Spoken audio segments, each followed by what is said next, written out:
বস,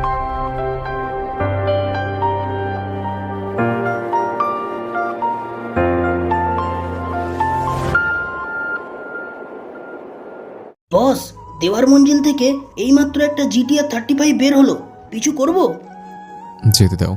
এয়ারপোর্টের দিকে যাচ্ছে বস। অপর পাশ থেকে রিচার্ডের নিরুদ্বেগ স্বরে একই জবাব। যেতে দাও। ব্রাউন চুলের নিচে আড়াল হয়ে থাকা ললাটে সূক্ষ্ম ভাঁজ পড়ল ন্যাসর। কাল থেকে রিচার্ডের মতিগতি একটু ঠাউর করে উঠতে পারছে না। রিচার্ড কায়নাত নামক মানুষটার সেই শুরু থেকেই তার কাছে বৈচিত্র্যময় রহস্যে ঘেরা চরিত্রের গোলকধাঁধা, যেই গোলকধাঁধার কেন্দ্রবিন্দু অবধি আজও তারা যেতে পারেনি। আজও অস্পষ্ট অসাধারণ বাংলাদেশি একটা ছেলে কিভাবে ইতালি পাপের সাম্রাজ্যের রাজা হয়ে উঠল। I am noted of. বলার সাথে সাথে কল কাট হয়ে যায়, আর মাথা ঘামায় না ন্যাসো। ফোন পকেটে ঢুকিয়ে গাড়ি স্টার্ট দেয়। গন্তব্য বাগানবাড়ি। চাইলেই মস্তিষ্কে বিচরণ করতে থাকা হাজারো কৌতূহল দমিয়ে রাখতে পারে না। এলিজাবেথের জন্য রিচার্ডের চোখে কোনো প্রকার বিনয় কিংবা মুগ্ধতা কখনোই দেখেনি তারা। তবু এলিজাবেথ চলে যাওয়ার কারণে কেন এত অ্যাগ্রেসিভ হয়ে ওঠা, এর কারণ বরাবরের মতোই রহস্যে ঘেরা। আবারও হঠাৎ করেই এত শান্ত হয়ে যাওয়ার কারণই বাকি কারণ এমন হাজারো প্রশ্ন ঘুরপাক খাচ্ছে ন্যাসোর মাথায়, যেগুলোর উত্তর পাওয়ার সম্ভাবনা শূন্যের কোথায়। রিচার্ড নামক ব্যক্তি অনুভূতির প্রকাশে ব্যর্থ। পাপাচারের নিবিষ্ট জীবন মরীচিকায় জং ধরে গিয়েছে মানব কোমল মন সেই কবেই। কোমলতা হারিয়ে হিংস্র নরখাদক পশু হৃদয়ে পরিণত হয়েছে বক্ষস্থল। রক্তক্ষরণের বদলে রক্ত ঝরাতে অভ্যস্ত যান্ত্রিক হৃদয়। তবে হঠাৎ এভাবে শান্ত হয়ে যাওয়ার মানে কি, যার জন্য এত দূর থেকে চলে এসেছে এক কলে? এলিজাবেথ রিচার্ডের জিদ ছাড়া কিছুই না। রিচার্ড যেটা চায় সেটা যে করেই হোক হাসিল করে থাকে। তাহলে কি এলিজাবেথ রিচার্ডের ক্ষণিকের জিদ ছিল? কিন্তু রিচার্ড একবার যেটা চায় সেটা সবকিছু ধ্বংস করে ফেলার মাধ্যমে হলেও অর্জন করে থাকে। ঈগলের মতো হাজারো ক্রোশ দূরে থাকলেও ডানা ঝাপটিয়ে জল পাড়ি দিয়ে ছো মেরে নিবে সেটা। তাহলে কেন হঠাৎ এই নিক্ষিপ্ততা? নানান রকম চিন্তায় মজে গিয়ে ড্রাইভ করতে থাকে ন্যাসো। ঘুমাবে বলে কল কাটলেও ঘুমায়নি রিচার্ড। অবশিষ্ট মদের বোতল হাতে তুলে নেয়। কালচে ঠোঁটের ফাঁক গলিয়ে দুই দাঁতের মধ্যে বোতলের কর্ক চাপ দিয়ে ধরে এক মুচড়ে খুলে ফেলল। অতঃপর সম্পূর্ণ বোতল এক ঢোকে শেষ করলো। বোতল খালি করার পর বাকিগুলোর মতো এটাও ছুঁড়ে মারে। ধরিত্রী কাঁপানোর শব্দে ভেঙে চুরমার হয়ে ফ্লোরে ছড়িয়ে ছিটিয়ে পড়ে কাচের টুকরোগুলো। গোছানো কক্ষ ময়লার স্তূপে পরিণত হয়েছে ইতিমধ্যে। মেঝেতে ভাঙা কাচের টুকরো, ড্রাগসের প্যাকেট, ইঞ্জেকশন ছড়িয়ে আছে পুরো ঘর জুড়ে। সারা রাত এসবের মাঝে মজে ছিল রিচার্ড। এত মদ খেয়েও নেশা হচ্ছে না দেখে বারবার মদের বোতল ভেঙে টুকরো টুকরো করে দিচ্ছে ক্রোধ সামলাতে না পেরে। সিগারেট আর ড্রাগসের বাজে গন্ধে মত্ত হয়ে গিয়েছে চারিপাশ। অধিক পরিমাণের ইঞ্জেকশন নেওয়ার কারণে হাতের কিছু কিছু জায়গা থেকে ছোপ ছোপ রক্ত বের হয়ে শুকিয়ে গিয়েছে। তীব্র ক্রোধে চিবুক মটমট করছে রিচার্ডের। দাঁতে দাঁত পিষতে পিষতে উঠে দাঁড়ায়। ব্যাঘ্র পায়ে এগিয়ে যায় ক্যাবিনেটের কাছে। আর কোনো মদের বোতল না পেয়ে ঘরে অবশিষ্ট বাকি সকল জিনিস ভাঙচুর করতে থাকে। 9 ঘন্টা 30 মিনিটের জার্নি করে এসে শরীরে নেই কোনো ক্লান্তির ছাপ। সমস্ত শরীরে ভর করে আছে ক্রোধের পাহাড়। তবুও ঠোঁটের কোণায় জড়ো হয়ে আছে রহস্যময় ঘনঘটা। ভাঙা কাচের উপর দিয়ে উন্মাদের মতো হেঁটে গিয়ে দাঁড়ায় ট্যারেসের নিকট। ঘন জঙ্গল সীমান্তের প্রতীকের মতো সোজা দাঁড়িয়ে থাকা উঁচু উঁচু গাছগুলোতে দৃষ্টি নিক্ষেপ করে চিবিয়ে চিবিয়ে আওড়ালো। You have to pay for it. যার প্রতিটি পরতে জেট নির্ভয়ে উজ্জ্বল এক ম্রিয়মান প্রভা। প্লেন এভিয়েশনে আছে। ভুবনের সাথে কোনো রকম যোগাযোগ না রেখে বায়ুমণ্ডলের মধ্য দিয়ে মহাকাশের শূন্যতার মধ্য দিয়ে সাদা মেঘ গলিয়ে দ্রুত বেগে এগিয়ে যাচ্ছে প্লেনটি। উদ্দেশ্য ইউএসএ। মৃদু আকারের কাঁচের গ্লাস ভেদ করে দেখা যাচ্ছে মেঘেরা কিভাবে সমস্ত আকাশ দখল করে ছড়িয়ে ছিটিয়ে আছে। ভাব এমন এক একজনের এক এক দল গঠন করে গোপন বৈঠকে আছে। নীল আকাশে সাদা মেঘের রাজত্ব। ব্যস্ত শহর গুটি গুটি পিঁপড়াদের দলের মতো লাগছে উপর থেকে, যারা সারি সারি হয়ে ছুটে চলেছে এখান থেকে ওখান খাদ্য সংগ্রহের তাগিদে। উইন্ডো সাইডে বসেছে এলিজাবেথ। এটা ওর ফার্স্ট প্লেন জার্নি নয়, তাই অভিব্যক্তি একদম স্বাভাবিক।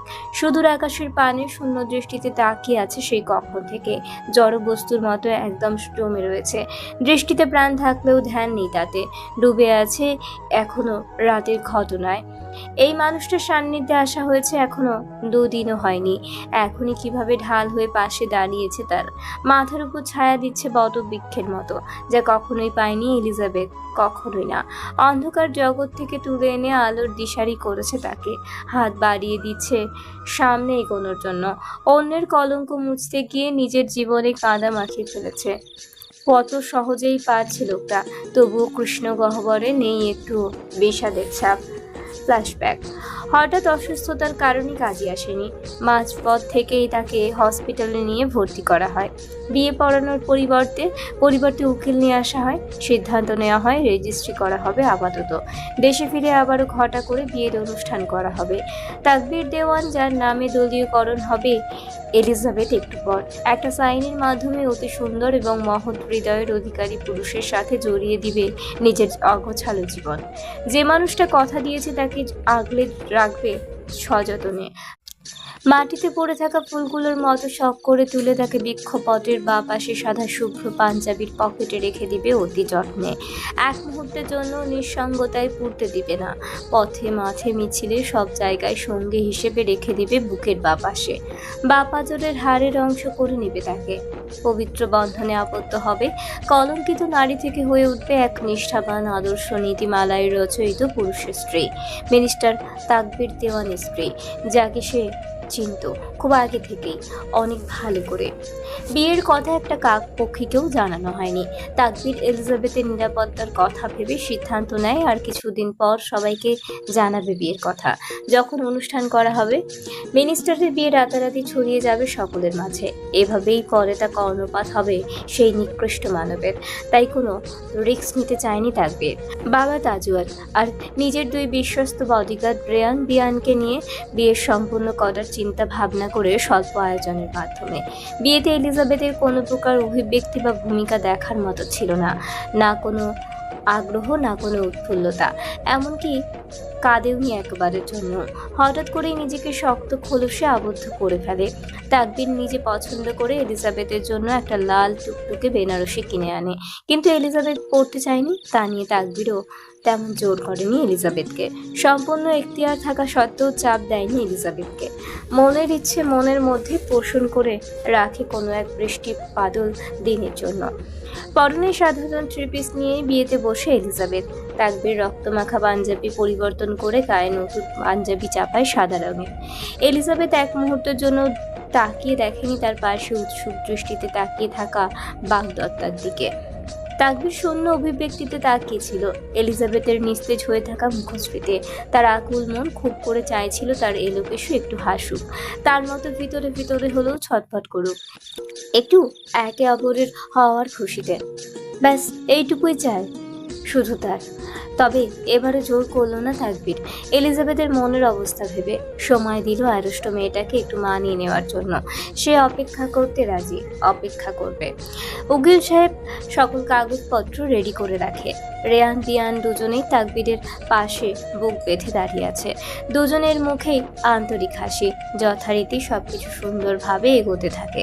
তবে বাদশাদের তাজুয়ার দেওয়ানের ক্ষেত্রে বিয়ের আগ মুহূর্ত বিকট শব্দ করে দরজার ছিটকিনি খুলে বেরিয়ে আসে কম কম পায়ে। বয়সের তোরে চামড়া ঝুলে পড়া চোয়াল ক্রোধে মটমট করছে। শান্তশিষ্ট পরিবেশ কেঁপে উঠল তার হুঙ্কারে। তাকবীরের দিকে এগিয়ে দেওয়া রেজিস্টার পেপার হাত থেকে পড়ে যায় উকিলের। ঢোক গিলে তাকালো প্রাক্তন সংসদ সদস্য তাজুয়ার দেওয়ানের দিকে। এলিজাবেথ কেঁপে উঠে চোখ মুখ কুঁচকে রাখে। বীর, আমি আবারও বলছি, এই মেয়েকে তুমি বিয়ে করবা না। বাবার কথায় চিবুক শক্ত হয়ে গেল তাকবীরের। উঠে 2 কদম এগিয়ে গিয়ে দাঁড়ালো বাবার সামনে। কণ্ঠ যথাসম্ভব খাদে নামানোর চেষ্টা করে বলে, আব্বা, আপনি ভিতরে যান। ছেলের নরম কণ্ঠে যেন 2 কদম এগিয়ে গেল তাজুয়ার জিয়ান। জিদ্দি গলায় বলল, যাব, তুমিও আমার সাথে চলো। কোনো বিয়ে হবে না এখানে। আব্বা, আমি আপনাকে যেতে বলছি। আমার কথার বাইরে যাবে না বীর। আব্বা, আপনার ওষুধের সময় হয়ে গেছে। ফের ঘুমান গিয়ে। আমার কথা ইচ্ছাকৃতভাবে এড়িয়ে যাওয়ার চেষ্টা করো না। ভুলে যাবে না আমার সন্তান তুমি। তোমার ঘর থেকে হয়নি আমি। তাকবীর চোখ বুজে ঠোঁট গোল করে তপ্ত শ্বাস ফেলে রাগ নিয়ন্ত্রণে রাখার প্রচেষ্টা চালিয়ে গেল। সবিনয় বলল, তাই বলছি আব্বা, ঘরে যান। আমি কোনো রকম ঝামেলায় জড়াতে চাচ্ছি না। এই মুহূর্তটা খুবই স্পেশাল আমার জন্য। তাজওয়ার দেওয়ানের সেই জিদ্দি গলা বলল, এই বিয়ে কোনোদিনও হবে না, অন্তত আমি বেঁচে থাকতে তো না। সংযম হারাতে থাকে তাকবীর। বাবার চোখে চোখ রেখে চিপিয়ে চিপিয়ে বলল, বিয়ে তো হবেই আব্বা, তাও আজই, সেটা আপনি না মানলেও। এইবার চেঁচাতে শুরু করলেন তাজওয়ার। বলে, সাধারণত 1-2 টাকার মেয়ের জন্য বাবার সাথে উঁচু গলায় কথা বলছো? এই মেয়ের রূপ দেখিয়ে আমার ছেলের মাথা খেয়েছিস। নষ্টা মেয়ে ছেলেকে। ও 2 টাকার মেয়ে নয়, আমার ভালোবেসে নিয়ে এসেছি আমি ওকে নিয়ে রাখার জন্য। যদি এই গলা দিয়ে আমার স্ত্রীর ব্যাপারে আর একটা নোংরা কথা বের হয়, খোদার কসম, তবে সেই গলায় 5 আঙ্গুলের ছাপ বসিয়ে দিতে একটু দ্বিধাবোধ করবো না আমি আব্বা। প্রচন্ড জোরে চেঁচালো তাকবীর। ভদ্রতার খোলস থেকে বেরিয়ে নিয়ন্ত্রণে বাইরে গিয়ে উগ্রতা ভেঙে হিংস্র প্রাণীর মতো গর্জে উঠল। গ্রীবা অংশের নীলচে রগগুলো ফুলে ফেপে উঠেছে। এতক্ষণ দম আটকে সকল অপমান সহ্য করে নিলেও এবার চোখ মেলে তাকায় এলিজাবেথ। ভিজে গেল চোখের পাতা। জলে টইটুম্ব রাখি দয় মেলে জোরালো আলো নিয়ে তাকালো তাকবীরের দিকে। পুলকিত হয়ে গেল নারী মন। এক বুক ভালো লাগায় ছেয়ে গেল মনে। আধারে তলিয়ে যাওয়া মন আকাশে ঝিলিক দিয়ে উঠল এক নির্মল বিশুদ্ধ তুতি। সব ভুলে উৎফুল্ল চোখে দেখে গেল রাগে ফুঁসতে থাকা কৃষ্ণ গহ্বর। তাজওয়ার দেওয়ান স্তব্ধ হয়ে যায় ছেলের এহানে উগ্রতা দেখে। তাকবীর তাজওয়ান দেওয়ানকে কিছু বলার সুযোগ না দিয়ে ক্রন্দ পায়ে আবারও গিয়ে বসে পড়ে আগের জায়গায়। তাকবীর রাগে ফুঁসতে ফুঁসতে কোনো দিকে না তাকিয়ে হাতড়ে নিচে পড়ে কাগজগুলো তুলে পাত্রের জায়গায় সই করে এগিয়ে দেয় এলিজাবেথের দিকে। এলিজাবেথ রাগে কিচকিচ করতে থাকা চিবুকে তাকিয়ে ঘোরের মধ্যেই সই করে দেয়। এলিজাবেথের ভাবনায় এতটাই মজে রয়েছে যে কেউ তাকে দু চোখ দিয়ে গিলে খাচ্ছে তার খেয়াল নেই। গালের নিচে হাতে তালু ঠেকিয়ে মন্ত্রমুগ্ধের মতো তাকিয়ে আছে তাকবীর একগুঁয়ে দৃষ্টিতে। গভীর চোখ দুটো আশ্লেষে জড়িয়ে রেখেছে তার এলোকেশির পা থেকে মাথা পর্যন্ত। 16 এক লাস্যময়ী নারীর শীর্ণকায় স্তম্ভিত হয়েছিল সে।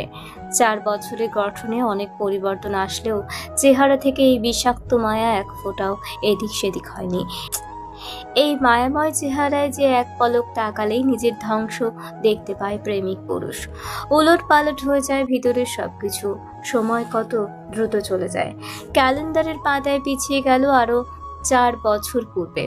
চৈত্র মাসের ভ্যাপসা গরমে খাঁ খাঁ করছিল চারিপাশ। খাল বিলের পানি শুকিয়ে মাটি খড়খড়ে হয়ে যায় সে সময়। ঠিক তেমন ভাবে ভিতরে খরার মতো শুকিয়েছিল এক শীর্ণ মানবের। সেদিনটা ছিল ইলেকশনের দিন। বিপুল ভোটে জয়লাভ করেও মনের মধ্যে কোথাও বিজয়ের আনন্দের ছিটে ফোটাও ছিল না। অযাচিত কারণে বিষাদের চেয়েছিল অন্তঃকরণ। 12টায় ফলাফল প্রকাশিত হয়। ফলাফল শোনার পরপরই তাকবীর গাড়ি নিয়ে বেরিয়ে পড়ে একা একা, কোনো বডিগার্ড ছাড়া। এই ব্যস্ত শহরের মন একটু একা থাকতে চাইছে, যেখানে থাকবে না কোনো কোলাহল। যেই ভাবা সেই কাজ। আবাসিক এলাকা থেকে গ্রাম্য রাস্তার দিকে যেতে থাকলো তাকবীর। সুবিস্তৃত মাঠের মতো খোলা জায়গায় পেয়ে গাড়ি থামায় তাকবীর একটা বট গাছের নিচে। গাড়ির ডোর খুলে বের হতে এক পশলা শীতল হাওয়া ছুঁয়ে দিল গা। চোখ বুজে শুষে নিল তাকবীর সেই স্নিগ্ধময় প্রকৃতির সতেজ হাওয়া। বাতাসের তোড়ে পাঞ্জাবের নিচের অংশ এপথ ও পথ ধরে দুলতে থাকে। দমকা হাওয়ায় কুকড়া চুলগুলো এলোমেলো ভাবে উড়ে কপালে বিছিয়ে যায় কিছু সংখ্যক। প্রশান্তিময় বাতাসগুলো শরীরে মাখিয়ে নিয়ে চোখ মেলে তাকায় তাকবীর। ঘাড় ঘুরিয়ে এদিক সেদিক তাকাতে গিয়ে হঠাৎ চোখ যায় বট গাছের উপরে। এক মুহূর্তের জন্য শক্ত গঠনে আবদ্ধ পুরুষালী দেহ কেঁপে উঠে 2 কদম পিছিয়ে যায়। শুকনো ঢোক গিলতে থাকে। প্রচলিত এমন অনেক কথা শুনেছে, ভর দুপুরে নাকি বের হতে নেই, শাকচুন্নি ঘুরে বেড়ায়, বিশেষ করে বটগাছে। তবে একজন গণ্যমান্য স্বনামধন্য মিনিস্টারের চরিত্রের সাথে এসব উদ্ভট কথাবার্তায় বিশ্বাস করা কখনোই শোভা পায় না। সাহস সঞ্চয় করে সামনে এগিয়ে যাওয়ার জন্য প্রস্তুতি নিল তাকবীর। বটগাছের সরু চিকন ঢালের মধ্য দিয়ে মোটা মোটা পাতার ফাঁক দিয়ে ঝুলে আছে এক মুঠো লাল লম্বা লম্বা চুল। এক পা বাড়ালো তাকবীর, তখনই ভেসে আসলো মেয়েলি সুমধুর কণ্ঠস্বর। ভয় পাবেন না, এই পাড়ায় ভূত নেই, আমি মানুষ। মশকরা হচ্ছে? এই দিন দুপুরে কোনো মানুষ গাছের ডগায় উঠে বসে থাকে? আমি তো মেয়ে মানুষ। গাছের উপর থেকে আগত মধু মিশ্রিত কণ্ঠে এমন বাবলা কথা শুনে কপাল কুঁচকে ফেলে তাকবীর। গমগমে গলায় বলল, মানে? কুকুর দেখে ভয় পেয়ে গাছের উঠেছি। তাকবীর ভ্রু গুছিয়ে ঠোঁট কামড়ে আশেপাশে তাকালো। সত্যি তার গাড়ির পিছনেই কতগুলো কুকুর দল বেঁধে দাঁড়িয়ে আছে। তারা যেন অপেক্ষা করছে কখন গাছ থেকে পরিটা নামবে আর হাউমাউ করে খাবে বলে হাপিস কাপিস করে খেয়ে ফেলবে। এবার সবকিছু পরিষ্কার হলো তাকবীরের কাছে। পুরো কথার জট আবারও মাথায় ঘুরিয়ে ঠোঁট কামড়ে হাসলো। হেসে নিচ থেকে একটা বড় ভাঙা ইটের অংশ নিয়ে কুকুরগুলোর দিকে ছুঁড়ে মারতেই দৌড়ে পালিয়ে যায় সবগুলো। এই মেয়ে, নামতে পারো এবার, কুকুরগুলো চলে গিয়েছে। সত্যি তো? দিন সত্যি। বাক্য কর্ণপাত হওয়ার সাথে সাথে এক লাফে নিচে পড়ল তরুণটি। ফ্রিজ হয়ে যায় তাকবীর, চোখের পলক ফেলতে ভুলে যায়। এবার মনে হচ্ছে সত্যি সত্যি সে দিন দুপুরে ভূত দেখছে। দু চোখ ধা দিয়ে গেল মুগ্ধতায়। কিছু পলকের জন্য চোখের পাতা কোনো এক টাইম ট্রাভেলে আটকে যায়। সবকিছু ভুলে শুধু দেখতে থাকে তার সান্নিধ্যে কাঁচুমাচু হয়ে দাঁড়িয়ে থাকা এক লাস্যময়ী নারীকে। মনের কোনায় জায়গা ক্ষুদ্র অনুভূতিগুলো এক মনে গেয়ে উঠল। এলোকেশি। এলিজাবেথ তাকবীরের অদ্ভুত চাহনি দেখে কিছুটা ভরকে যায়। সবসময় ঘরবন্দি আর একা থাকার কারণে মন এখনো সেই 12 বছরের এলিজাবেথেই আটকে রয়েছে। ম্যাচুরিটি তখনও আসেনি সেইভাবে। শুধু এটা জানতো এই সমাজ ভালো না, তার জন্য নিরাপদ নয়। চাচা বলেছে। এলিজাবেথ তড়িঘড়ি করে কোমর সমান এলোমেলো চুলগুলো চূড়ো করে বেঁধে দেয়, অতঃপর চাদর দিয়ে চুল মুখ ঢেকে ফেলে। এলিজাবেথের এহেন আচরণে ছোট ছোট চোখ করে তাকায় তাকবীর। দৃষ্টি ভঙ্গ করে পা থেকে মাথা পর্যন্ত পরক করে নিল। গায়ে সুচির গোল জামা, যা প্রায় পায়ের ঘোড়ালি ছুঁই। ফুলহাতা হওয়ায় একদম বোরখার মতো লাগছে। পুরনো ছেঁড়া জামা যেন গায়ের সৌন্দর্য মাধুর্যতা এক ফোঁটা কমাতে পারেনি। গলা খাসকে দিয়ে পরিষ্কার করে নিল তাকবীর। বলল, এই সময় বের হয়েছো কেন? জানো না সুন্দরী মেয়েদের বুতে আসর করে বেশি? বিপরীতে এলিজাবেথের সরল জবাব। কিন্তু আমাকে তো কুকুরে আছর করতে চেয়েছে। ঘাড় ঘুরিয়ে ঠোঁট কামড়ে হাসল তাকবীর। কয়েক মিনিটের ব্যবধানে বুঝে গিয়েছে মেয়েটা অত্যন্ত সহজ সরল সোজা। হঠাৎ করেই কেন জানি মেয়েটিকে ঘাড়তে ইচ্ছে হলো তাকবীরের। জিভ দিয়ে ঠোঁট ভিজিয়ে বলল, আরে বাচ্চা, কুকুর আসর করে না, কামড়ায়। চোখ বড় বড় হয়ে যায় এলিজাবেথের। বলল, সত্যি? উপর নিচ মাথা ঝুঁকায় তাকবীর। এই যে তোমার লাল চুলগুলো দেখছো, এগুলো কামড়ে ছিঁড়ে ফেলবে। কর্ণপাত হতে দেরি হয়, এলিজাবেথের হাত মাথায় যেতে দেরি হয় না। চাদর দিয়ে আরো ভালো করে পেঁচিয়ে দিল মাথা। কপালের দিক দিয়ে টানতে টানতে একদম চোখেই ঢেকে ফেললো। এবারের হাসি নিয়ন্ত্রণে রাখতে পারল না তাকবীর। পিক করে হেসে দিল, প্রাণ খোলা আড়ম্বর হাসি। কোথায় যাচ্ছিলে? কিছুটা লজ্জা পায় এলিজাবেথ নিজের বোকামির জন্য। নিভু স্বরে প্রত্যুত্তর করল, বাসায় কেউ নেই, চাচির জ্বর, তাই আমাকে বললো বোনকে স্কুলে দিয়ে আসতে। আর তোমার স্কুল? তুমি স্কুলে যাও না? চাচি বল। তেরছা নজরে তাকালো তাকবীর। কণ্ঠস্বর খানিকটা নিচে নামিয়ে বলল, কেন পড়াশোনা করো না তুমি? এলিজাবেথের জটিলতা ছাড়া উত্তর স্পষ্ট ভাষায়। বলেছে আমাকে পড়ানোর টাকা নেই। থেমে বিষণ্ণতায় চুপসে যাওয়া মন হঠাৎ উৎফুল্লতায় গেয়ে উঠল। বলল, মম আসলে আমি আবার স্কুলে যাব। মম? বাবা মা নেই তোমার? ড্যাড নেই। তাকবীর কিছু প্রশ্ন করতে গিয়েও করল না। নির্নিমেষ তাকিয়ে থাকলো এলিজাবেথের চুপসে যাওয়া মুখের দিকে। শান্ত মুখশ্রীর অন্তরালে যে আকুত হয়ে হৃদীন্দ্র হৃদয়ে কষ্টের বাঁধ ভাঙতে শুরু হয়ে গিয়েছে তা বুঝতে পারে। কথা পাল্টে পকেট থেকে গাড়ির চাবি বের করে চাবিতে প্রেস করে লক খুলে নিল। পরপর এলিজাবেথের দিকে তাকিয়ে ফ্রন্ট ডোর খুলে দিয়ে বলল, গেট ইন দ্য কার বাচ্চা। বাচ্চার শব্দ শুনে নাক কুঁচকে মাথা তুলে এলিজাবেথ। ঠোঁটে ঠোঁট চেপে হাসল তাকবীর। সবিনয়ে বলল, ওঠো, বসে দিচ্ছি এলোকেশি। আঙুলের ভিতর আঙুল ঢুকিয়ে কঞ্চলাতে থাকে এলিজাবেথ। এই নতুন নামের মানে সে বুঝতে পারেনি। মাথা নাড়িয়ে বলল, না। কেন? আমতামতা করতে থাকে এলিজাবেথ। বলল, চাচা বলেছে অচেনা কারোর থেকে সাহায্য না নেওয়ার জন্য। আমার জন্য নাকি কেউ নিরাপদ না। তাকবীর বুঝতে পারল এলিজাবেথের চাচার এই কথা বলার কারণ। কণ্ঠে নমনীয়তা আনলো তাকবীর। নিদারুণ কোমল স্বরে বলল, আমাকে বিশ্বাস করতে পারো, আমি নিরাপদ, তোমার জন্য কোনো ক্ষতি করব না। উৎসুক হয়ে তাকিয়ে থাকলো এলিজাবেথ। বর্ষা মুখ উদ্বিগ্নতায় ঠাসা।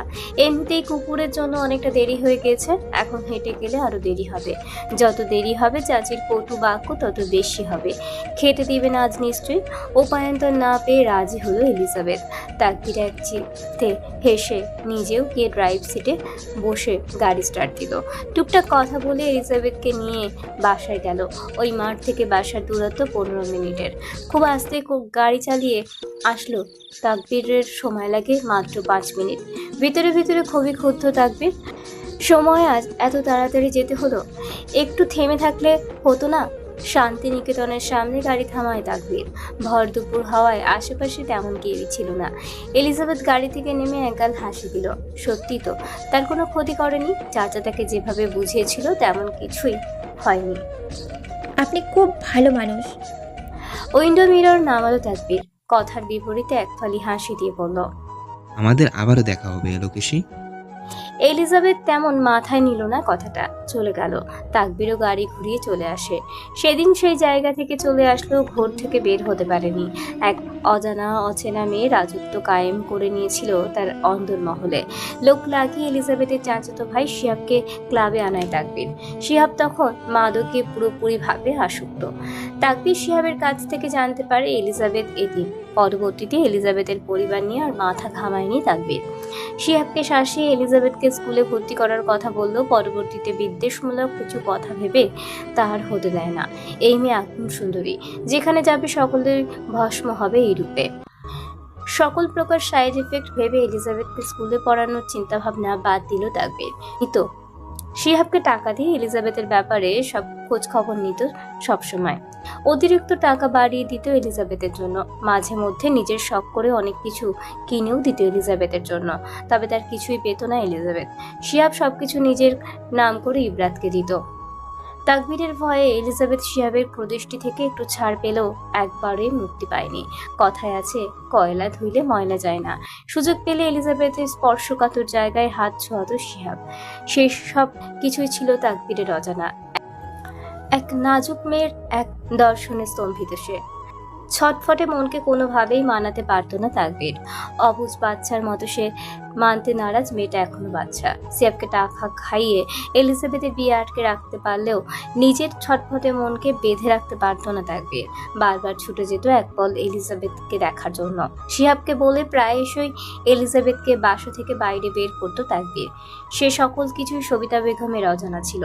ইব্রাতকে স্কুল থেকে আনার বাহানা দিয়ে এলিজাবেথকে বাসা থেকে বের করতো শিহাব। যেদিনই এলিজাবেথ বাইরে বের হতো সেদিনই অযাচিতভাবে তাকবীরের সাথে দেখা হয়ে যেত পথে। বোকা এলিজাবেথের কাছে যা অযাচিত থাকলেও প্রেমিক পুরুষ তাকবীরের কাছে তা ছিল কি প্রাণ। তাকবীর একটা সঠিক সময়ের আশায় চেয়েছিল, যেদিন একেবারে নিজের কাছে নিয়ে আসতে পারবে তার এলোকেশিকে। তাজুয়ার দেওয়ানের নজর থেকে এলিজাবেথকে আড়াল রাখার জন্য বারবার দেখা তৃষা পেলেও নিজের মনকে শুকিয়ে রাখতো শুধুমাত্র এলিজাবেথের সেফটির কথা ভেবে। এত কাছে আর একই শহরে থেকেও তাদের দেখা হতো বছরে 1 কিংবা 2 বার। এভাবেই পেরিয়ে যায় 4টি বছর। প্রিয়দর্শিনীর আশায় চেয়ে থেকে থেকে আজ মিটিং নিচ্ছে সকল তৃষা। তাকবীর সুযোগ সন্ধানী শিকারীর মতো এলিজাবেথের নিক্ষিপ্ততার সুযোগ নিয়ে কপালের প্রান্ত পথে বেবি হেয়ারগুলো বড় হয়ে কপালের দুপাশে টেম্পোরারি রেখার ঊর্ধ্বভাগে বিছিয়ে রয়েছে এলিজাবেথের। তাকবীর পলকহীনভাবে চেয়ে হাত তুলল চুলগুলো সরিয়ে দেওয়ার জন্য। পরবর্তীতে নিজের করার প্রতিজ্ঞার কথা ভেবে নিজেকে সংবরণ করে নিল। পদ্ম ফুলের ডগার অংশের স্নিগ্ধ রঙে রাঙানো ঠোঁট গোল করে ফুদিল। এক পশলা উষ্ণ হাওয়ায় উড়ে গেল চুলগুলো। সন্ধি ফিরে পেল এলিজাবেথ। ঘাড় বাঁকিয়ে তাকালো তাকবীরের দিকে। তাৎক্ষণিক তাকবীর ব্যস্ত গলায় বলতে শুরু করলো, ছুঁইনি আমি, কথা দিয়েছি তোমার অনুমতি ছাড়া স্পর্শ করব না তোমার। এক চিলতে হাসি দিল এলিজাবেথ, ধাতস্থ গলায় শুধায়, আমি জানি। ন্যাশো হাত তুলে ডলতে ডলতে লিভিং স্পেসে আসে। এই 2 দিন রিচার্ড নিজের সাথে সকলের ঘুমও হারাম করে রেখেছিল। হঠাৎ রিচার্ডের নিস্তব্ধতা দেখে এই সুযোগে একটু ঘুমিয়েছিল ন্যাশো। পর্যাপ্ত ঘুম পরিপূর্ণ হবার আগেই এক গার্ড দিয়ে ডেকে দিল। কাউচে বসা লুকাসকে দেখতে পেয়ে সকল ঘুম উবে গেল ন্যাশোর। কিছু বলতে উদ্যত হবে তখন কারোর পায়ের শব্দ ভেসে আসে। ঘাড় বাঁকিয়ে দুজনই একসাথে উৎসুকভাবে পিছনে ফিরে তাকালো। রিচার্ডকে দেখে ভ্রু কুঁচকে ফেলে ন্যাশো। মুখে সন্দেহ সংকুচিত হলো। হঠাৎ রিচার্ডের ড্রেস আপের এত পরিবর্তন ঘটার কারণ বুঝে উঠতে পারল না। গিরগিটি থেকেও দ্রুত রং পাল্টিয়ে ফেলেছে রিচার্ড নামের এই রহস্যময় মানব। কিছুক্ষণ আগেও ন্যাশো দেখে গিয়েছে রিচার্ড কিভাবে গতকালকের পোশাক শরীরে চাপিয়ে উন্মাদনায় মেতে উঠে ড্রাগস টানছিল, অথচ এখন কি ড্রেসিং রুমকে এক হাত পকেটে ঢুকিয়ে অ্যাটিটিউড নিয়ে আসছে। বরাবরের মতোই সম্পূর্ণ কালোতে আবৃত রিচার্ড, তবে আজ ভিন্নতা এসেছে শুধু হেয়ার স্টাইলে। রিচার্ড কখনো চুলে ওয়েট জেল ইউজ করে না। কালো র্যাপিড জিন্সের সাথে ইন করা কালো শার্টে জেল দিয়ে খাড়া করে রাখা চুলে খুবই অ্যাট্রাক্টিভ লাগছে গ্যাংস্টার বসকে।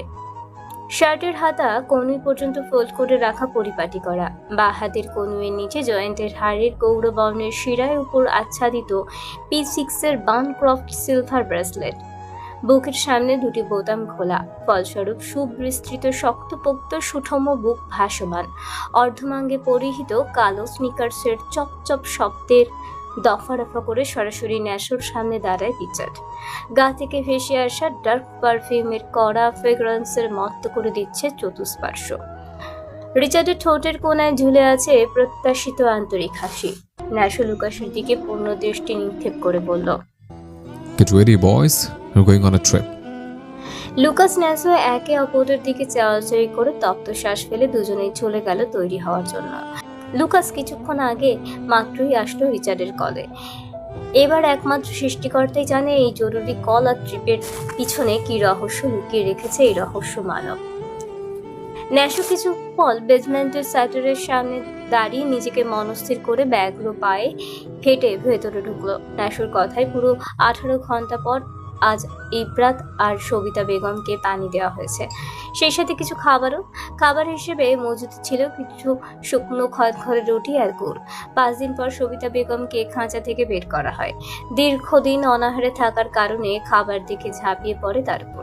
খিদা পেটে শুকনো দুটো রুটি চোখের পলকে খেয়ে শেষ করে ফেলে, কিন্তু পরে আর তা পেটে রাখতে পারল কই। খালি পেটে অতি তৃষ্ণায় বেশি পানি খেয়ে ফেলার পরপরই সহসাই পেটের ভিতর মোচড় দিয়ে উঠল তৎক্ষণাৎ। এক নাড়াতেই পাকস্থলী উগড়ে বেরিয়ে এলো সকল খাদ্যকণা। বমি করতে করতে রক্তবমি শুরু হয়। মায়ের এই অবস্থা দেখে নিস্তেজ শরীর নিয়েও ইব্রাত ছুটে যেতে চাইছে মায়ের কাছে। শিকল দিয়ে হাত পা বেঁধে রাখার কারণে যেতে পারে না। দূর থেকে মায়ের করুণ পরিণতি দেখে হাউমাউ করে শুধু কাঁদে ইব্রাত, কিছুই করতে পারে না। ন্যাশোর কর্ণপাত হলে ন্যাশোর আদেশে সবিতা বেগমকে অন্য কক্ষে নিয়ে রাখা হয়। তারপর থেকে আর মুখে পানি তুলছে না ইব্রাত। শরীর একদম স্যাঁতসেঁতে মেঝের সাথে মিশে গিয়েছে। গোসলের অভাবে শরীর থেকে ঘামের বিদঘুটে বিশ্রী গন্ধ নির্গত হয়। ন্যাশো সরাসরি এসে দাঁড়ায় দুর্বোধ্য ইব্রাতের সামনে। কারোর উপস্থিতি টের পেয়ে মাথা তুলে ইব্রাত। টানানো চোখগুলো গর্তের ভিতর চলে গিয়েছে অনাহারে। ন্যাশোকে দেখার সাথে সাথে ঝুলে যাওয়া চোয়ালে খুশির ঝিলিক ফুটে ওঠে ইব্রাতের, যা ন্যাশোর ক্রোধ আরো বাড়িয়ে দিল। রুষ্ট গলায় বলল, বলতে চাও? গলা দিয়ে শব্দ বের হয় না ইব্রাতের, দুর্বল চিত্তে অস্পষ্টভাবে আওড়ায়।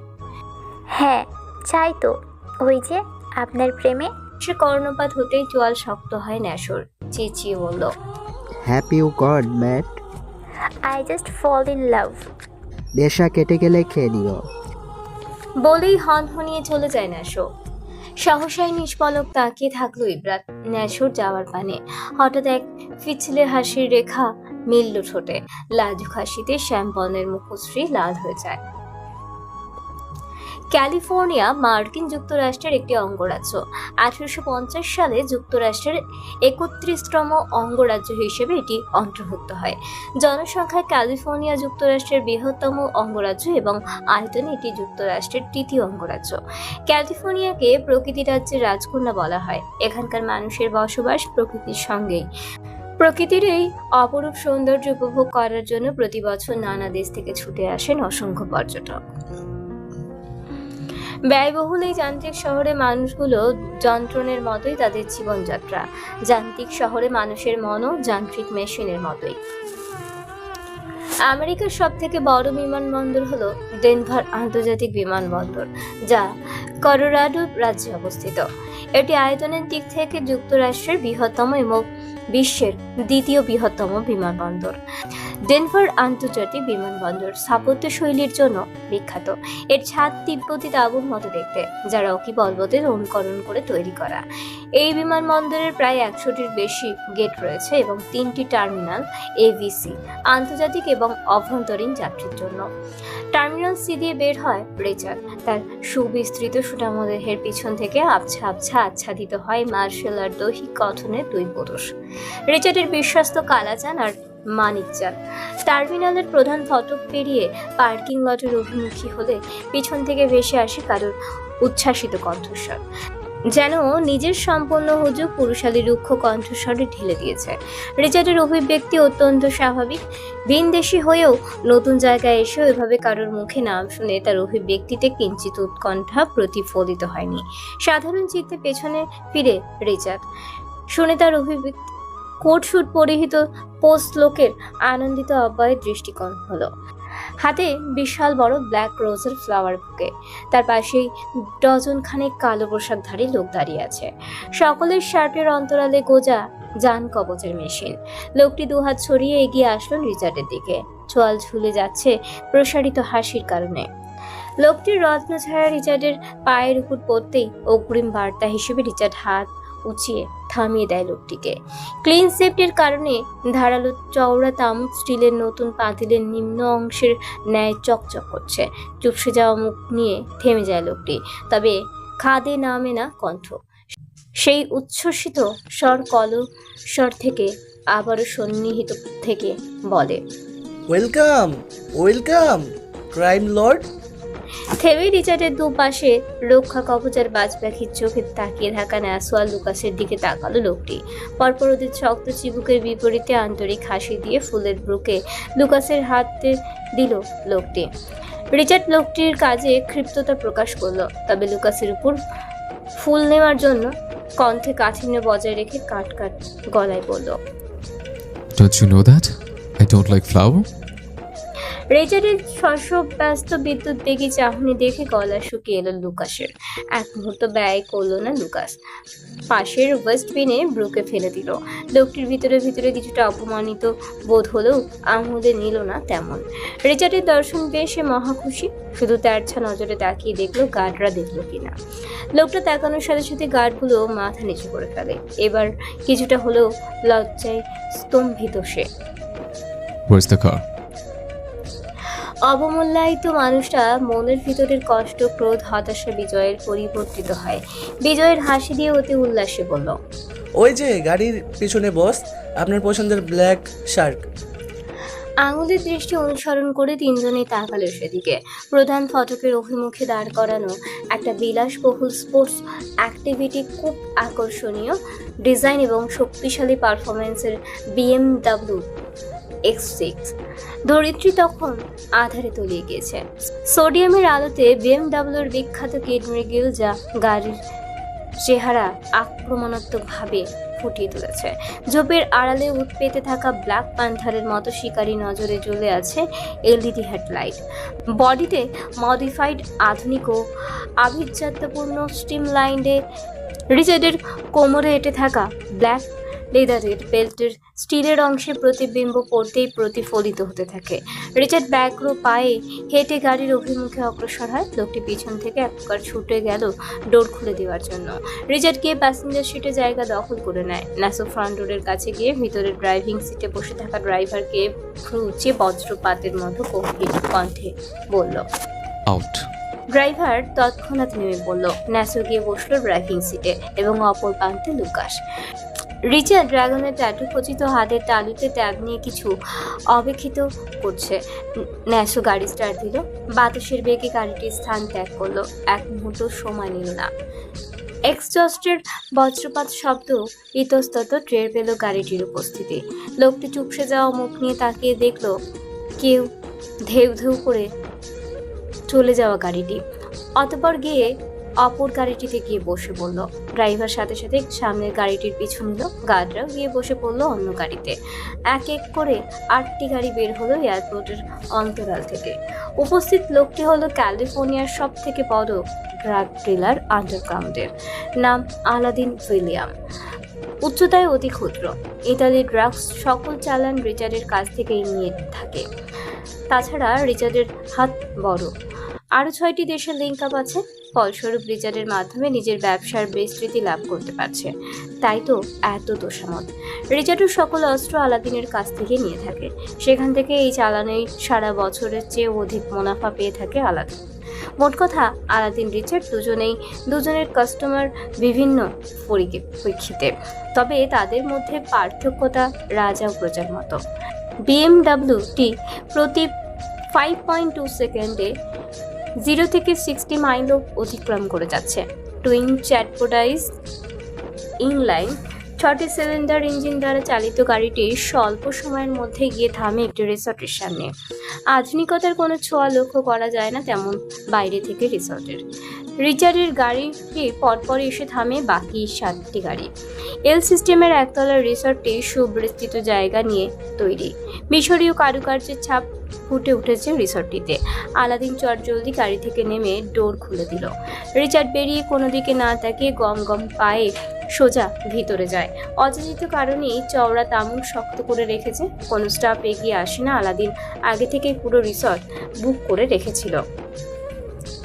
সকলকেই অগ্রিম হুঁশিয়ারি দেওয়া আছে, কেউ যেন প্রয়োজন ছাড়া রিচার্ডের সামনে না আসে।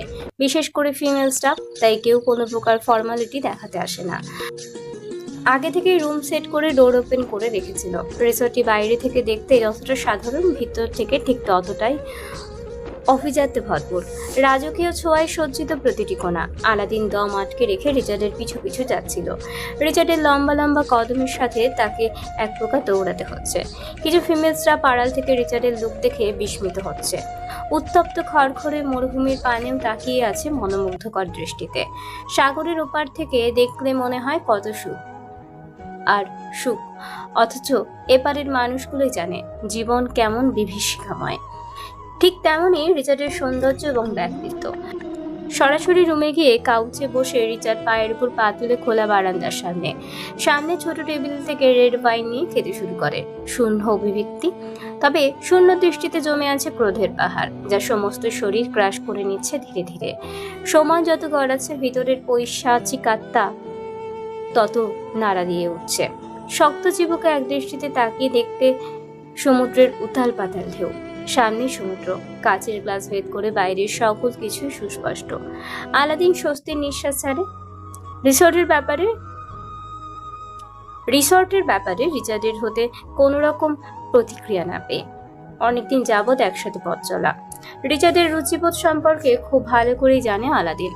পান থেকে চুন খসলেই যে তার হালুয়া টাইট করে ছাড়বে তা খুব ভালো করেই জানে। মাফিয়া এবং গ্যাংস্টারদের মূল উদ্দেশ্য থাকে সর্বোচ্চ প্রভাব ও নিয়ন্ত্রণ কায়েম করা। তাদের মধ্যে কোনো নৈতিকতা বা সহানুভূতির স্থান নেই, বরং নির্দয়তা এবং নৃশংসতাই তাদের সফলতার মূল মন্ত্র। তাদের জন্য অপরাধ বোধকে একটি স্বাভাবিক পেশা হিসেবে গ্রহণ করা হয় এবং তারা অমানবিক ও নির্দয় পদ্ধতিতে নিজেদের কাজ সম্পন্ন করতে আগ্রহী হয়। তারা শাসনপ্রিয়তা, নিজেকে ক্ষমতা আর প্রভাব ধরে রাখার জন্য যে কোনো সীমা অতিক্রম করতে তারা সর্বদা প্রস্তুত থাকে। আর রিচার্ড নামক মানুষটা এতটাই নৃশংস যে কেউ তার বিরুদ্ধে গেলে নিজের কাছের লোক বা প্রতিদ্বন্দ্বিতাকে নির্দয়ভাবে নিষ্পত্তি করতেও দ্বিধা করে না। আলাদিন মৃদু গলা খাসকির মাধ্যমে গলা পরিষ্কার নিল, অতঃপর রিচার্ডের সামনে গিয়ে রসালো গলায় শুধালো।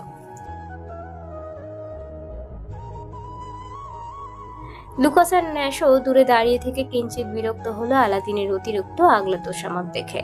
রিচার্ডের দৃষ্টি তখনও নিটল সমুদ্রে। ওয়াইনের গ্লাস ঘোরাতে ঘোরাতে রুক্ষ কর্কশ গলায় অনর্থক হাসি চেপে চাপা স্বরে বলল, হোটেল বিয়ের এয়ারের পুরো কন্ট্রোল চাই আমি। লুকাসের দু চোখে সন্দেহ সংকুচিত হলো। ন্যাসোর অভিব্যক্তি স্বাভাবিক, আগেই আন্দাজ করে নিয়েছিল এমন কিছুই হবে। তবে লুকাসের অজানা অনেক কিছুই ছিল। প্রশ্নবোধক দৃষ্টিতে ন্যাসোর দিকে তাকালো। ন্যাসো এক ইশারায় পুরো কাহিনী বুঝিয়ে দেয়। বিস্ময় হতভম্ব হয়ে যায় লুকাস। আলাদিনের নেত্রদয় চকচকে কৌতূহলে লেপ্টে আছে, তবে বিপরীতে কোনো প্রশ্ন করার সাহস পেল না। একটু সাইডে গিয়ে কাউকে ফোন দিয়ে 1 মিনিট কথা বলল। অতঃপর কথা শেষ করে এসে দাঁড়ালো রিচার্ডের পাশে, নত দৃষ্টি নিবিষ্ট রেখে বলল, কাজ হয়ে গিয়েছে বস। তুষ্ট হাসল রনয়। হঠাৎ ন্যাসোর ফোনের শব্দে উঠে জানান দিল অপর পাশ থেকে কেউ কথা বলতে ইচ্ছুক। ফোনের দিকে তাকাতেই শুকনো ঢোক গেল ন্যাসো। জিভ দিয়ে ঠোঁট ভিজিয়ে এগিয়ে গেল রিচার্ডের নিকট। কিছুটা ঝুঁকে ফোন এগিয়ে দিয়ে নিচু স্বরে বলল, বস, ফাদার। তপ্ত শ্বাস ফেলে রিচার্ড ফোন রিসিভ করে কানে তুলে নিল। উগ্রতা ভেঙে শান্ত স্রোত বইল স্বরে। ওদের কথোপকথন শোনা গেল না। 2 কথা বলে রিচার্ড ফোন না কেটেই ন্যাসোর কাছে দিয়ে দেয়। ন্যাসো ফোন কাটতে গিয়েও অস্পষ্টভাবে শুনতে পায় ওপাশ থেকে আগত ধরাশায়ী আওয়াজ, Richard, come to Italy, it's my order. আলা, জি বস। আলাদিন ছুটে এসে রিচার্ডের পায়ের কাছে হাঁটু কেটে বসলো। ধ্বংস চোখের লেলিহান দাউ দাউ করে জ্বলতে থাকে রিচার্ডের সমুদ্র নীল লোচনে। ক্রোধে মটমট করতে থাকা ধারালো চিবুকে চিবিয়ে চিবিয়ে আওড়ালো, is everything done? Yes boss. রিচার্ডের ঠোঁটের কোণে বক্র হাসে। বিভৎস কদর্যতা কলুষিত মস্তিষ্কে আটতে থাকে ষড়যন্ত্রের ক্ষণঘটা। মুহূর্তেই অঙ্গভঙ্গির পরিবর্তন ঘটল। যেন ক্ষুধার্ত হিংস সেভাবেই গর্জন দিয়ে উঠল। এক থাবায় ভেঙে ফেললো সামনে ছোট কাঁচের টেবিলটা। শক্ত চামড়া ভেদ করে তাজা রক্ত সিক্ত হয় সাদা টাইলস। দাঁতে দাঁত পিষে অস্পষ্ট স্বরে আওড়ালো, You're fucking welcome to the hell, Fred. কর্ণপাত হওয়ার সাথে সাথে ন্যাসো ফিরে তাকালো রিচার্ডের দিকে। তার ষষ্ঠ ইন্দ্রিয় বলছে আজ ভয়ঙ্কর কিছু হতে চলেছে। গ্যাংস্টার বসের মুখের উপর কথা বলার সাহস তাদের কারোর নেই। তবু কিছুটা সাহস সঞ্চয় করলো ন্যাসো। খাদযুক্ত কণ্ঠে বলল, ওই মেয়ে নিজের মর্জিতে অন্য কাউকে বিয়ে করে আমেরিকা চলে এসেছে বস। যেখানে কোনো লাভ স্টোরি নেই, বরবাদি ছাড়া। তবুও কেন ফাদারের কথা অমান্য করে এত বড় রিস্ক নিতে চাচ্ছেন? ধ্বংসের খেলায় মেতে উঠেছেন বস। থমকে যাওয়া মস্তিষ্ক আবারও পৈশাচিক তাণ্ডব লীলায় হস্তান্তরিত হলো। বন্য প্রাণীর মতো গর্জে উঠল রিচার্ড। গলার নীল রগগুলো ফুলে ফেপে উঠে, চোখে অগ্রাসী দৃষ্টি পরিবর্তন হয়ে আগ্নেয়গিরির অগ্নুৎপাত শুরু হয়। গুরুগম্ভীর অগ্নুস্ফুলিঙ্গের ন্যায় কর্কশ গলায় চেঁচালো, Because I'm addicted. I'm obsessed. I will never let her go. Richard Kainat কখনো নিজের শিকার ছেড়ে দেয় না। কাউকে লাগবে না, আমি একাই যথেষ্ট আমার শিকার ছিনিয়ে আনার জন্য। প্রকম্পিত হবে আমেরিকার ভূপৃষ্ঠ রিচার্ডের গর্জনে। দাঁড়িয়ে কোমরে গুজে রাখা রিভলভারের গুলি লোড করতে করতে বেরিয়ে যায় রিচার্ড। হাত থেকে তখনও ফোঁটা ফোঁটা রক্ত পতিত হচ্ছে। আলাদিন কিছু বুঝতে পারে না। একবার তাকায় রিচার্ডের চলে যাওয়ার পানে, আবারও ক্ষিপ্ত হয়ে তাকিয়ে থাকে ন্যাসোর দিকে। লুকাস ঠোঁট কামড়ে চোখ বুজে রয়েছে। গাড়ি চলছে হাইওয়ে ধরে। রিচার্ড গাড়ি অটোনমাসে দিয়ে রক্তাক্ত হাতে রুমাল প্যাঁচাচ্ছে। পাশের সিটি পড়ে আছে ফুল লোডের রিভলভার। ল্যাম্পপোস্টের রোশনাই আলোতে গাড়ির স্ট্রিম লাইটে পড়তেই চকচকে এবং ঝকঝকে আলো উত্তোলিত হচ্ছে ডার্ক রঙের গাড়িটি থেকে।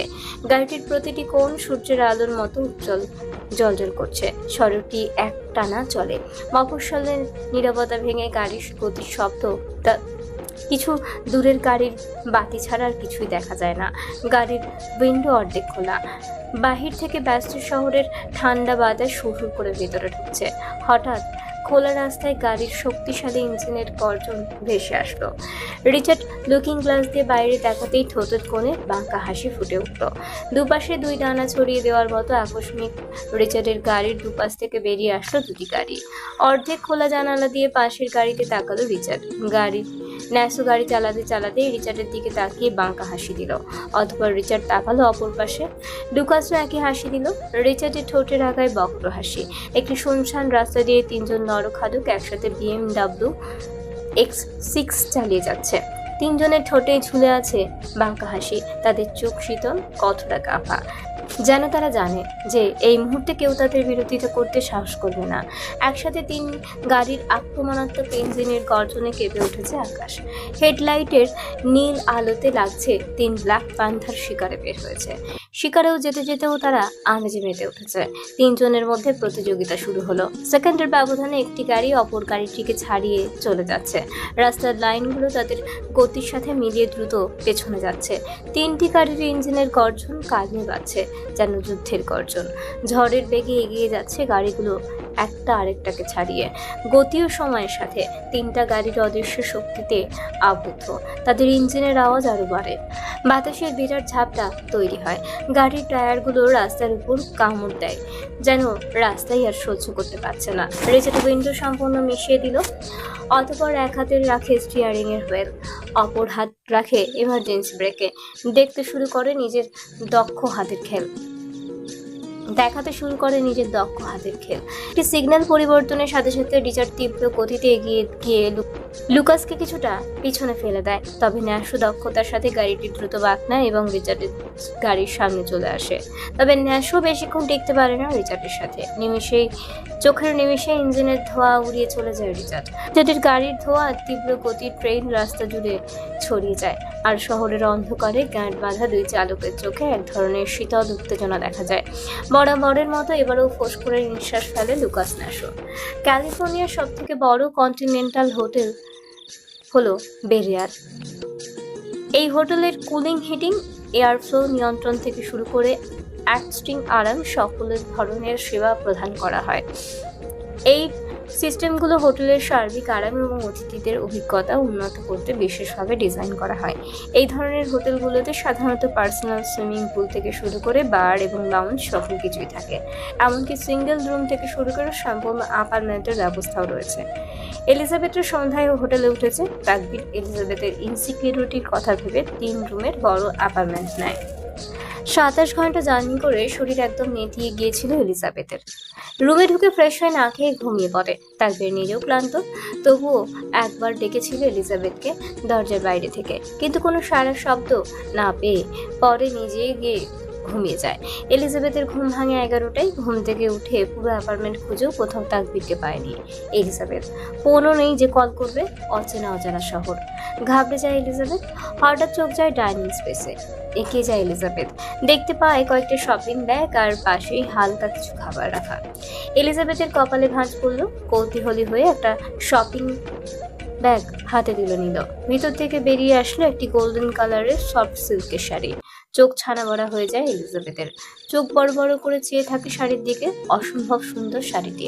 পরপর বাকি ব্যাগগুলো দেখল এলিজাবেথ।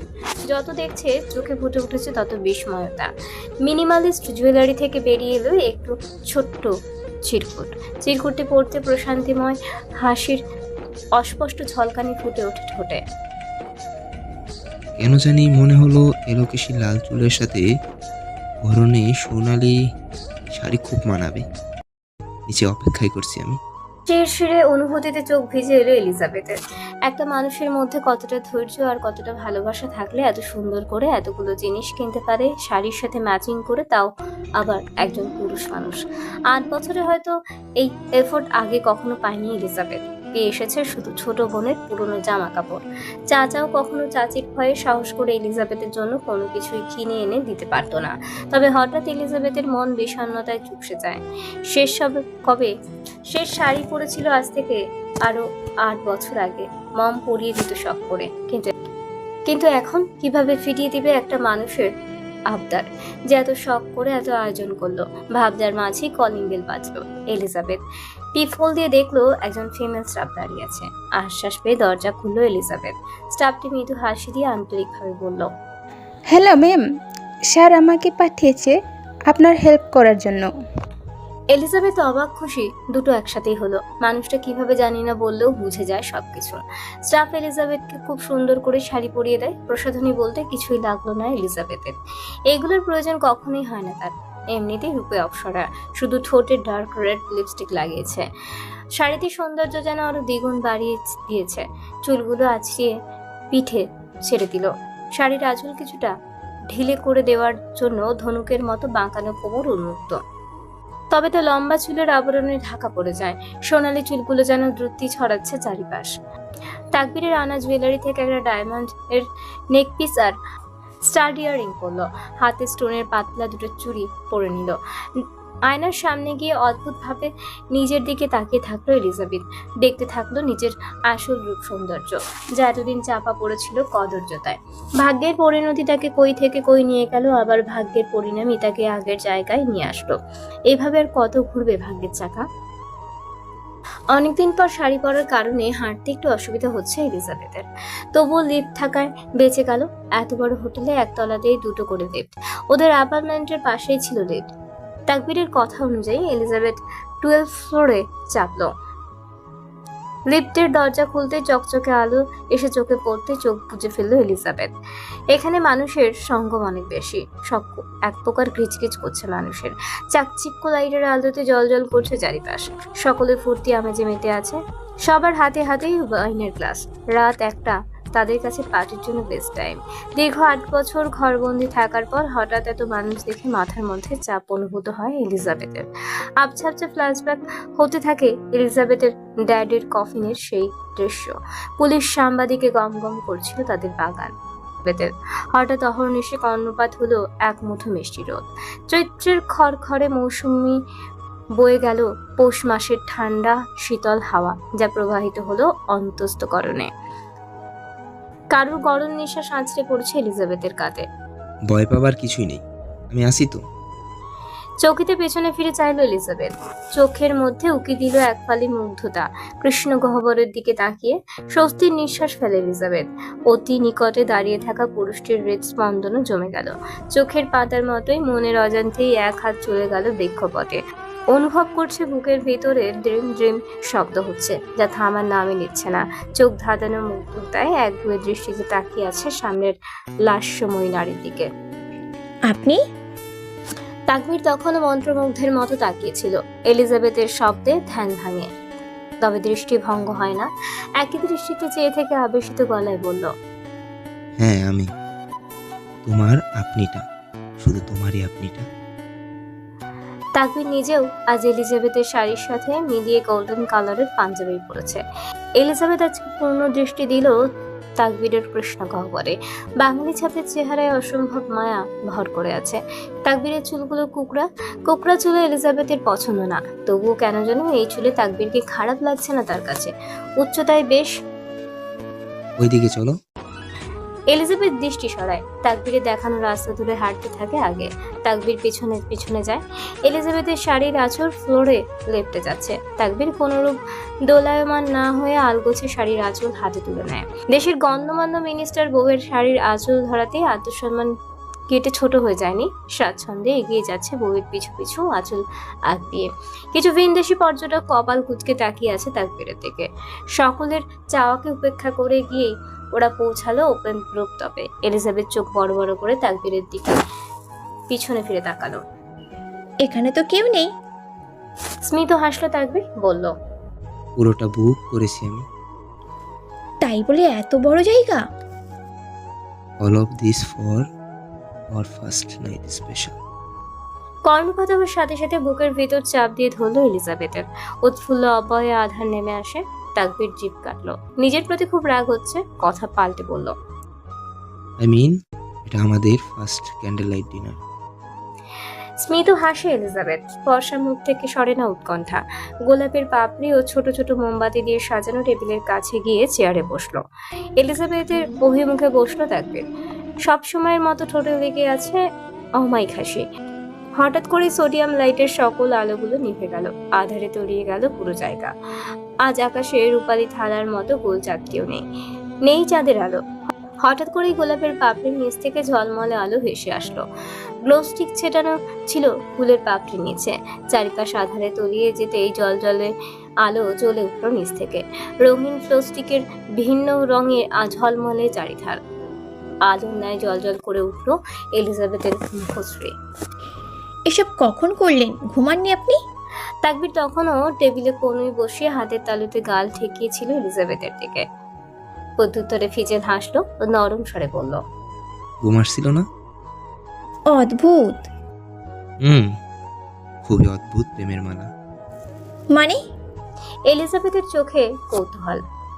আবারও এক অমায়িক হাসি উপহার দিল তাকবীর। চোখ ধাঁধানো সৌন্দর্যের অধিকারী রমণীর পানে অনড়ভাবে চেয়ে থেকে জবাব দিল,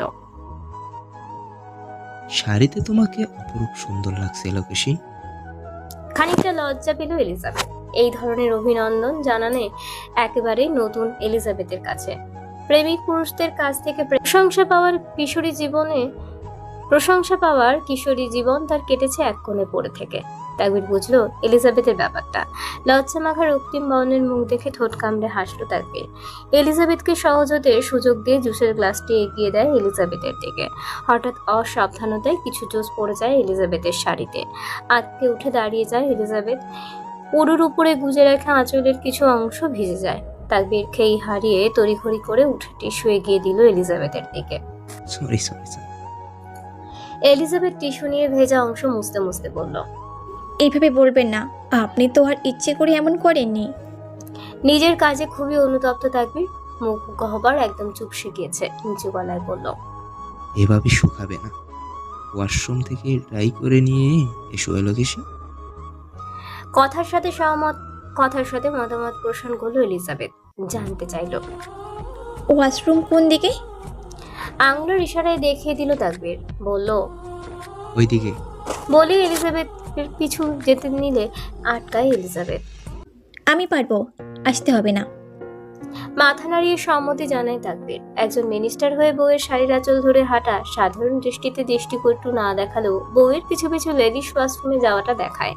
এলিজাবেথ তাকবীরের হাতের ইশারায় অনুসরণ করে খুব সহজে ওয়াশরুমে আসতে পারে। মস্ত বড় জায়গা নিয়ে তৈরি ওয়াশরুম। সারি সারি অনেকগুলো বাথরুমও রয়েছে। এলিজাবেথ ফ্যাসেট ছেড়ে ভেজা অংশ পানি দিয়ে ধুতে থাকে। হঠাৎ দমকা হওয়ার মতো ভেসে আসে পারফিউমের ডার্ক ফ্রেগ্রেন্স, স্বতঃস্ফূর্ত কদমের শব্দ, যা ধীরে ধীরে নিকটস্থ হতে থাকে। এলিজাবেথের শির দ্বারা বেয়ে গড়িয়ে পড়ল শীতল ঘাম। গলা ভেসে আসলো সেই তাণ্ডবীয় পুরুষের গুরু গম্ভীর কর্কশ গলা। Every time you try to forget who I am, I'll be right there to remain you again. You know me.